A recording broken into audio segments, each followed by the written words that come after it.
Let's can some chicken.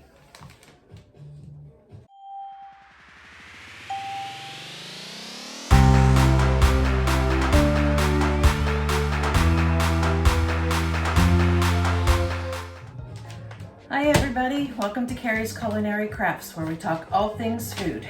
And today, we're talking chicken. Lots of chicken. I had all of this chicken in my freezer back from 4/22. They are all boneless, skinless chicken thighs. So I have a whole bunch here, so I thought I would go ahead and make them shelf stable and can them up.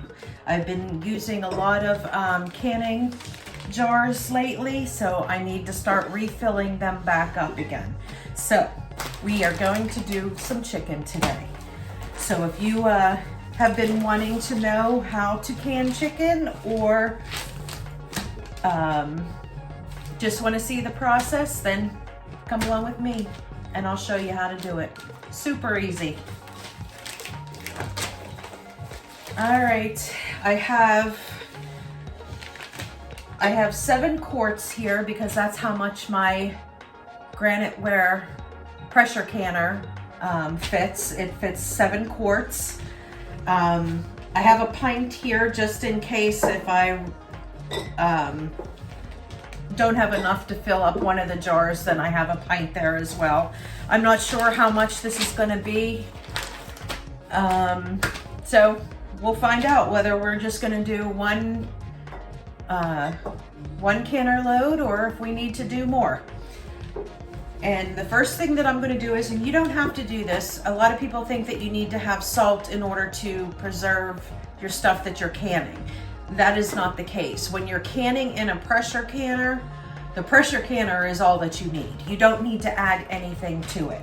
I prefer to add just a teaspoon of salt to quart jars. Now, if I was doing pints, I would do a half a teaspoon. So I'm gonna go ahead and add that first because I always forget at the end.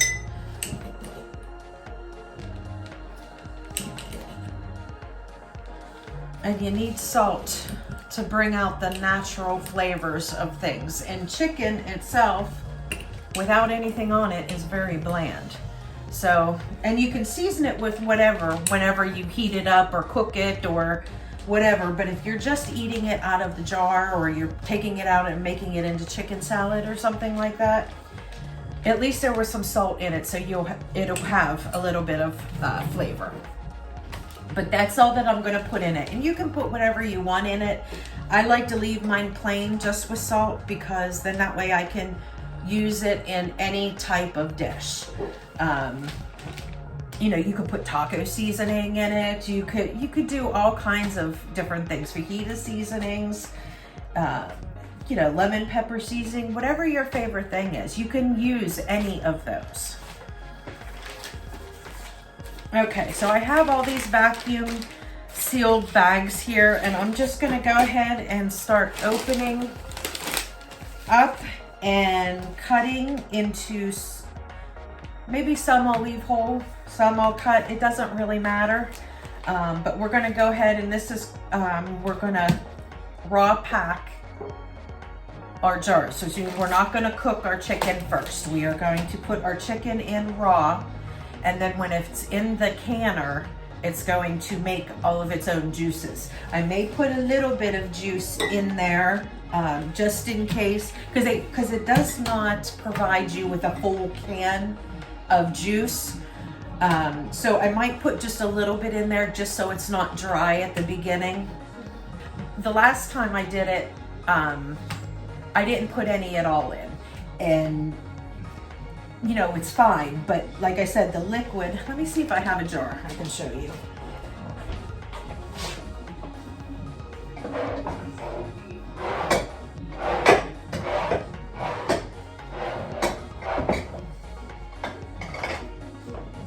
No, most of these filled up pretty good, but that's also because this here is chicken legs, and you can see it come up here pretty far, but that's also because it has the bones and the skin on. So you're gonna get a lot more broth with that.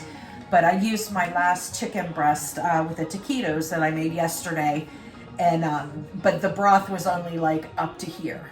So that's why I'm just going to give it a little extra help, that's all.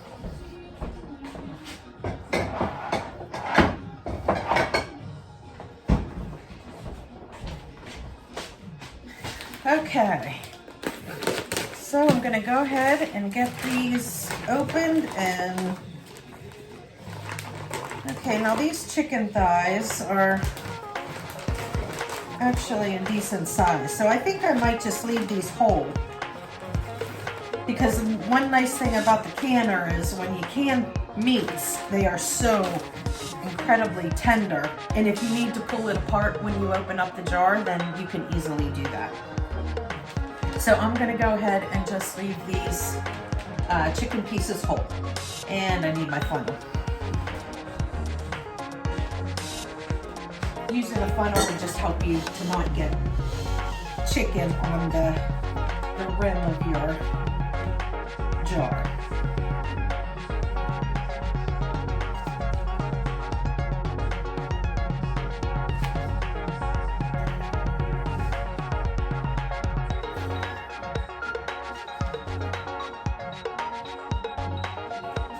Okay, well that's pretty long. So I put these into 1 meal's worth for my family, but I did not know how many would fit in a quart. I thought I was going to need to use like a quart and a pint for our family if I wanted like a whole thing, but it all fits in the jar. That's pretty awesome. Okay, and you want to do it to like 1 inch headspace, so which is, can you see it here? Which would be down to this bottom one here. And then I'm going to put just a little bit of liquid in just to fill it to about here.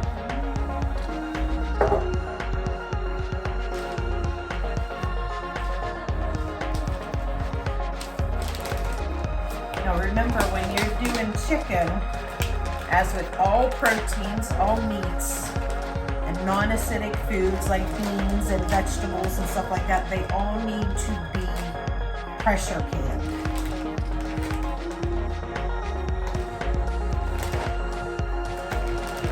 And pressure canning, when you're pressure canning meat in quart jars, you have to pressure can them for an hour and a half. So there's no worries, no concern that none of that any of that chicken will not be cooked. There's no worries about that. So you never have to worry about even like the chicken in the middle there.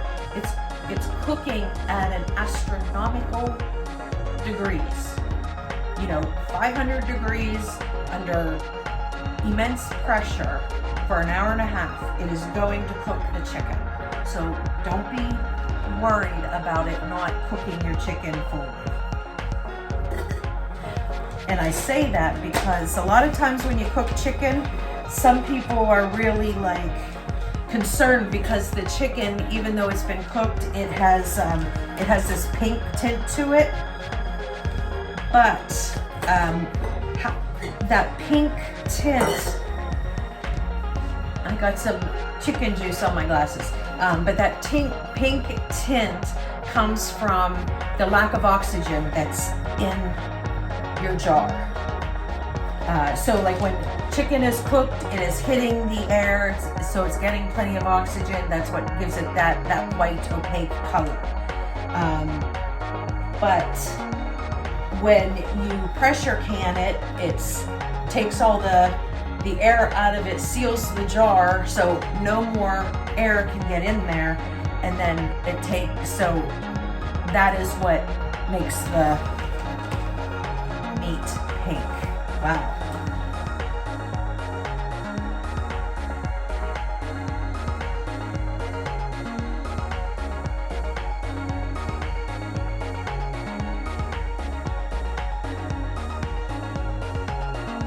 Pulling out all these chicken thighs and bacon that I canned up the other day has opened up a lot of space in my canner.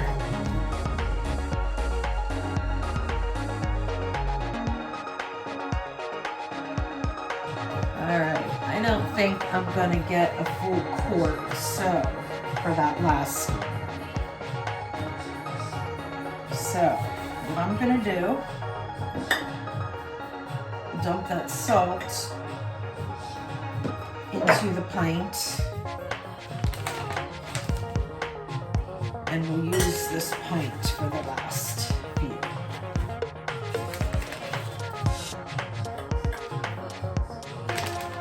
Okay, can we get it in there?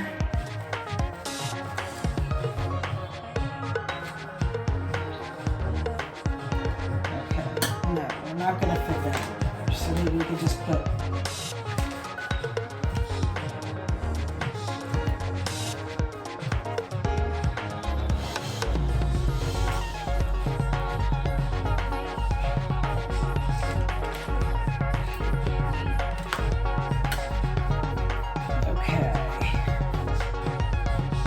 split this last one up amongst the other jars.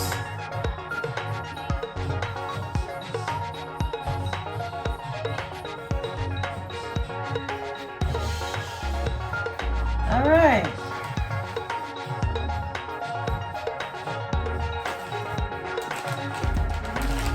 Oh, I just made a mess spilling some of this chicken juice.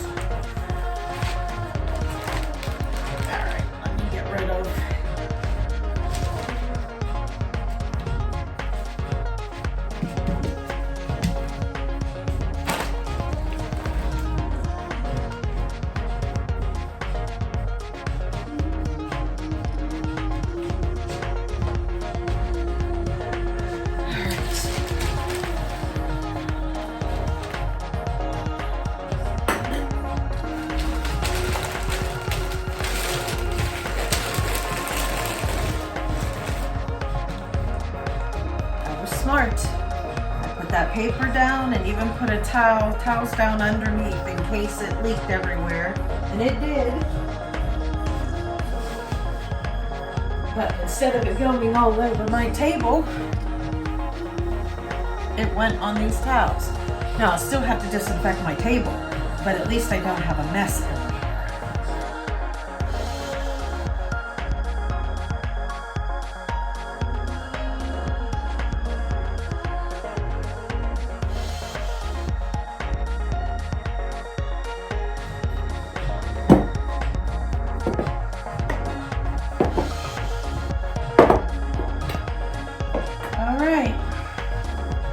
Now I'm going to go ahead and get some of my canned broth.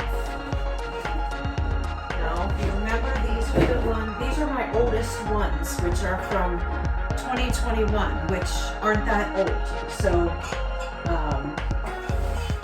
I am totally caught up with my stocks and broths, which I wasn't really concerned about because I use it all the time. That's why I have 2 full plus half another shelf of different kinds of stocks because I use them all the time. But I do have one that's open in my fridge that I want to use. So this one is open in my fridge, so I want to go ahead and use this one first. And I'm just going to pour just a little bit in there.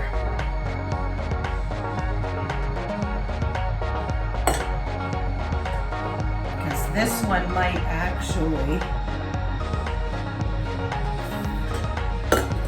be all that I need because I only need a wee little bit.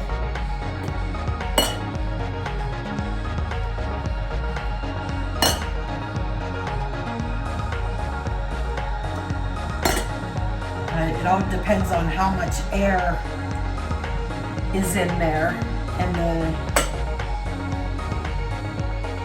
broth will go down to the bottom if there's a lot of air.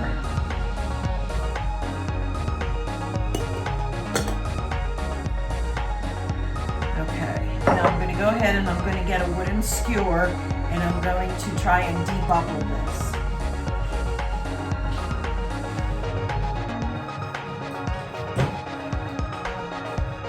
And what that means is you're just trying to get rid of any bubbles that may be in between the chicken's slices.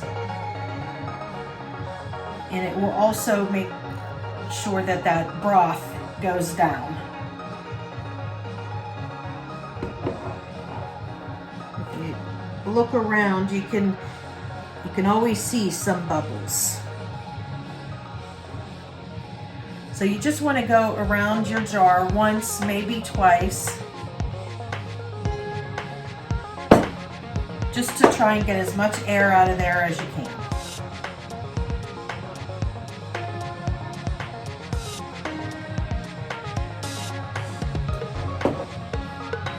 And you see how this has like that broth sat on the top, but once I go through and do this debubbling and shifting the chicken, it will all go down to the bottom.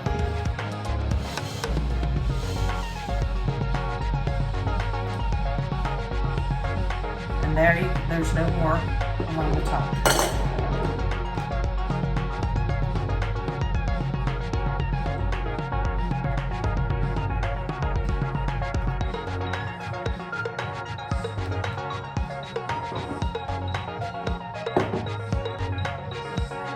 Yep, see, I won't even have to use any of those, which is fine. But I will use the last little bit of that. I'm not going to put that back in my fridge. I'll just see which one needs it the most.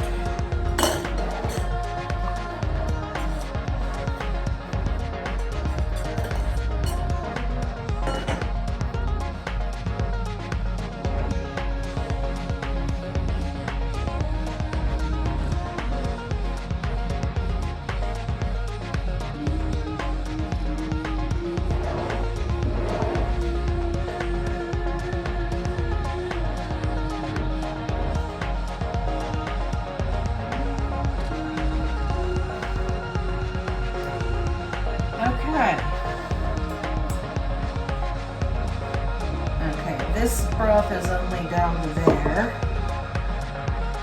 I just have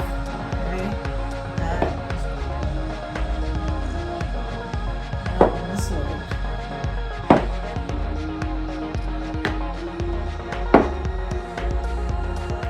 Okay, I'm going to go ahead and pour it in this one.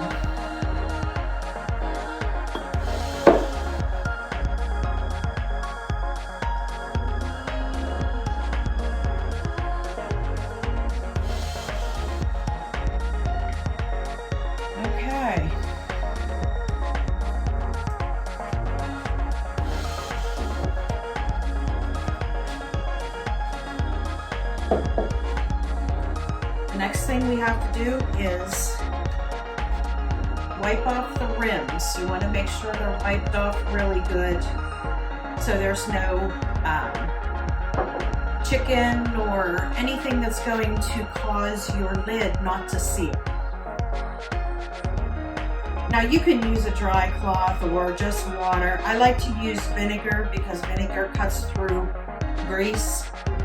So just to be on the safe side, I just got in the habit of always using vinegar to clean the rim. And then as you're doing this, you always want to make sure that you're, paying attention to feel if there's any chips or anything in your jar. If you have a chip in your jar, you're not going to want to use it for canning because most likely it will not seal, and you also risk the chance of it exploding. And when one like cracks, or if it does explode in the canner, it might crack other jars as well. Okay, so then now we're going to put on some new lids.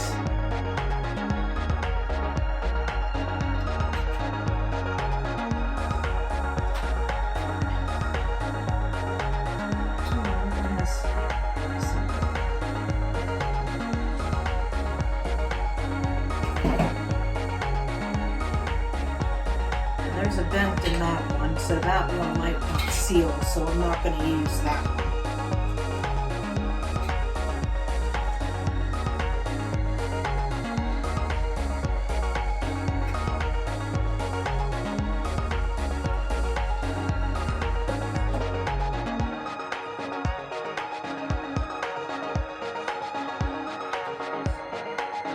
Okay. Now, whoops. Now we'll go ahead and put the rings on, and you just want to do it to finger tight.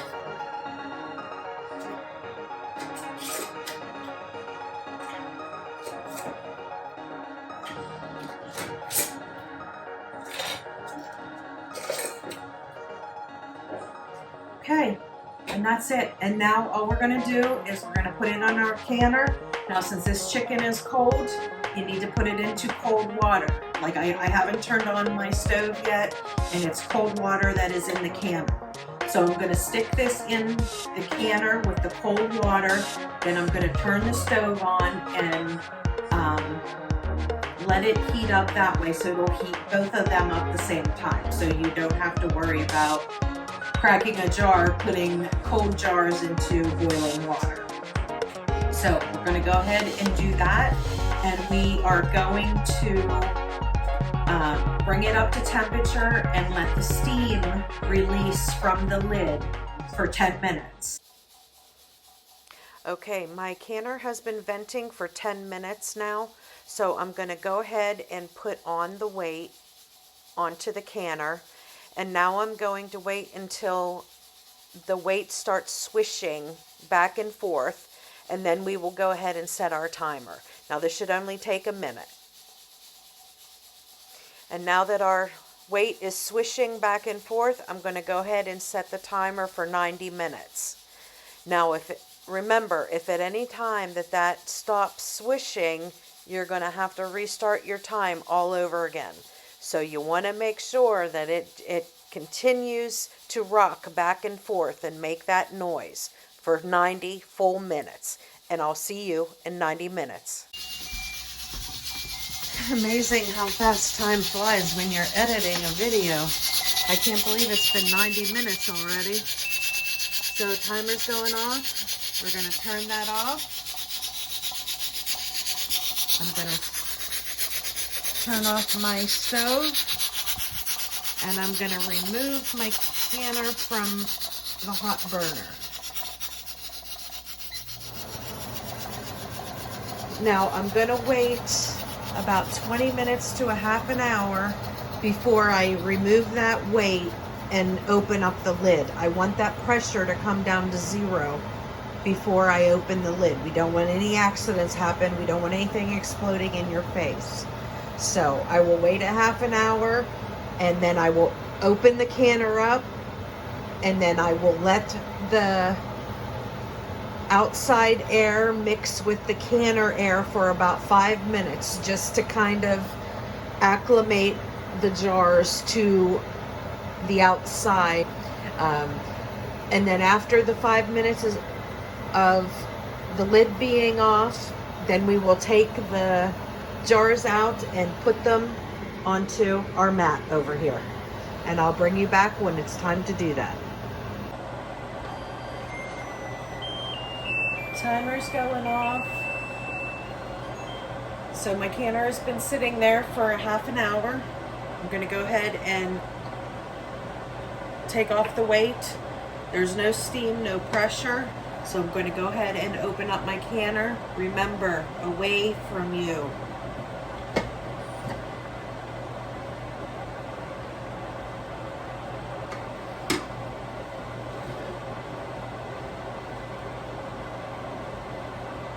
Okay, now we're going to let this sit here for 5 minutes, just so the jars can get acclimated to the new temperature because of how hot it was inside the canner. I'll bring you back in 5 minutes. Okay, it's been 5 minutes. You want to take your grab nabbers. Yes, that's what my children have called them for years. Ever since they were little, they would call them your grab nabbers.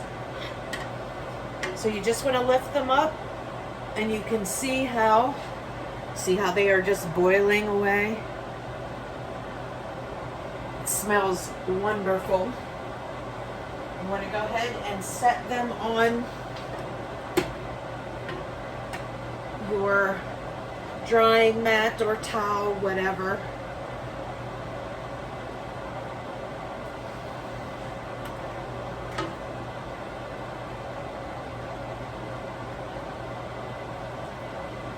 And they have produced a lot of wonderful juice. They are all full to the top with all that wonderful chicken broth that it made.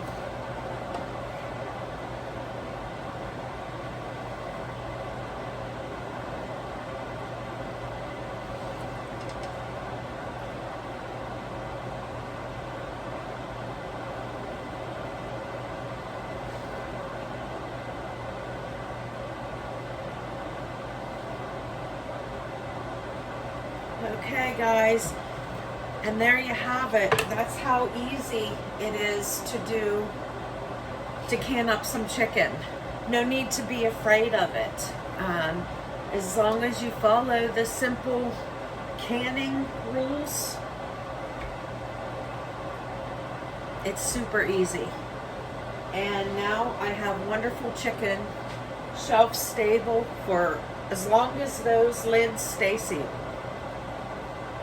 Until next time, guys, Carrie's Culinary Crafts. See ya.